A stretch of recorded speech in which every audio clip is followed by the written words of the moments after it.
Hola, hoy vamos a ver dos problemas de repaso sobre el tema de proporcionalidad. El primer problema: en una panadería con 80 kilogramos de harina se hacen 120 kilogramos de pan. ¿Cuántos kilogramos de harina serán necesarios para hacer 100 kilogramos de pan? Para resolver este problema voy a empezar separando los datos de acuerdo a las magnitudes, ¿no? Voy a separar las magnitudes. Por un lado, la harina, que está medida en kilogramos, y también el pan en kilogramos. El dato que me dan es que 80 kilogramos de harina, entonces aquí coloco 80 kilogramos, se obtienen 120 kilogramos de pan. ¿Cuántos kilogramos de harina? Aquí está la incógnita.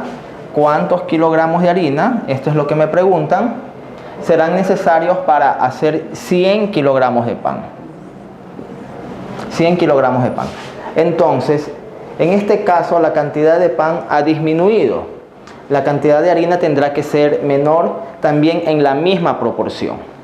Bien, para resolver esto aplico la regla de 3, que consiste en multiplicar las cifras en diagonal y dividir para la tercera cantidad. Entonces, la cantidad de harina que necesitamos es, multiplico y divido para la tercera cantidad. ¿Ya? Multiplico en diagonal y divido para la tercera. Como aquí tengo una multiplicación y una división, que son dos operaciones que tienen la misma jerarquía, puedo yo también primero dividir y luego multiplicar. Puedo hacerlo en cualquier orden. Voy a simplificar también, ¿no? Simplifico un 0 con un 0, cuarta 2, cuarta 3. Entonces, multiplico lo que me queda. 2 por 100, 200 dividido para 3. Entonces hago la división y me va a salir que es 66,66. Entonces esa es la cantidad de harina necesaria. 66 kilogramos con 66 centésimos, ¿no? Esta es una división infinita, entonces yo dejo con dos decimales, ¿no? Bien, segundo problema sobre proporcionalidad. Un carro tarda 40 minutos en recorrer 70 kilómetros. Suponiendo que va a la misma velocidad, ¿cuánto tardará en recorrer 150 kilómetros? Pregunta B, ¿cuántos kilómetros recorrerá en 2 horas?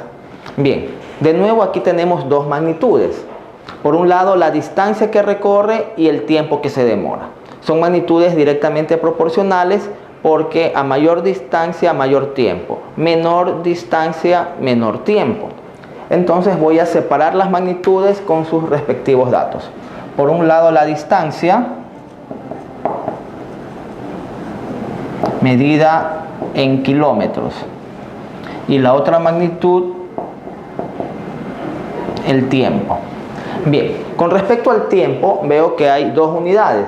Por un lado está expresado en minutos y en la pregunta por horas. Entonces hay que tener todo en las mismas unidades, ¿no? Voy a expresarlo todo en minutos.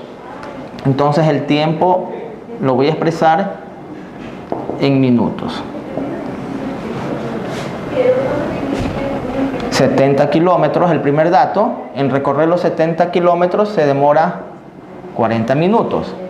Y la primera pregunta, ¿cuánto tardará en recorrer 150 kilómetros? Es decir, 150 kilómetros va aquí. Bien. Entonces ha aumentado en cierta proporción. La cantidad de minutos también tiene que aumentar en la misma proporción. Como no es tan obvio por cuánto se multiplicó el 70 para llegar a 150, podría hacer la operación contraria, dividir, y el 40 multiplico por ese resultado. Ese es un método. Y el otro método es aplicar la regla de 3, que consiste en directamente multiplicar en diagonal y dividir para la tercera cantidad. Entonces, el tiempo, voy a aplicar el método de la regla de 3, multiplico en diagonal, dividido para 70. Bien, y simplifico un 0 con un 0, 15 por 40, 600 dividido entre 7. Bien, entonces esta división tengo que hacerla aparte, 600 entre 7 es a 8, 7 por 8, 56, para llegar a 64, bajo la siguiente cifra, 40 para 7 a 5, 35 de 45, hago aproximación decimal, a 7, y aquí ya tengo una cantidad con una cifra decimal, 85 con 7 décimas de minutos, ¿no? Porque tengo todo expresado en minutos. Bien, eso para la primera pregunta. La segunda pregunta dice: ¿cuántos kilómetros recorrerá en 2 horas? ¿Cuántos kilómetros me preguntan, ¿no? Entonces aquí va a estar ahora la incógnita. ¿Cuántos kilómetros? Pongo X sub B porque es la pregunta B. La incógnita B. ¿Cuántos kilómetros recorrerá en 2 horas?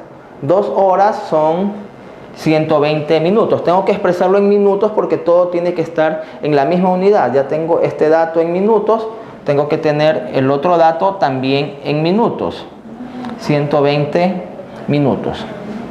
Bien, entonces aquí yo me doy cuenta que esta magnitud se ha multiplicado por 3. 40 minutos, 120 minutos. Entonces la otra magnitud también tiene que multiplicarse por 3. La respuesta será 70 por 3, 210 kilómetros, ¿no? Bien, pero ¿qué pasa si es que yo no me doy cuenta o no es tan obvio darse cuenta por cuánto se multiplicó esto? ¿Por cuánto se multiplicó esta magnitud? Entonces aplico el otro método, el método de la regla de 3, ¿ya? Bien, voy a explicar el método de la regla de 3, ¿no? Multiplico las cifras en diagonal y divido para la tercera cantidad. Multiplico 120 por 70 dividido para 40. Bien, simplifico el 0 con el 0, cuarta 1, cuarta 30. Y 7 por 30, 210. Bien, entonces repito, ¿no? El método de la regla de 3 lo utilizamos cuando no es tan obvio darnos cuenta por cuánto se multiplicó una magnitud, pues, ¿no? Entonces aplicamos el método directo, que consiste en multiplicar y dividir, ¿no? Pero si ya nos damos cuenta por cuánto incrementa una magnitud, directamente podemos incrementar la otra magnitud en la misma proporción. Bien, gracias por su atención.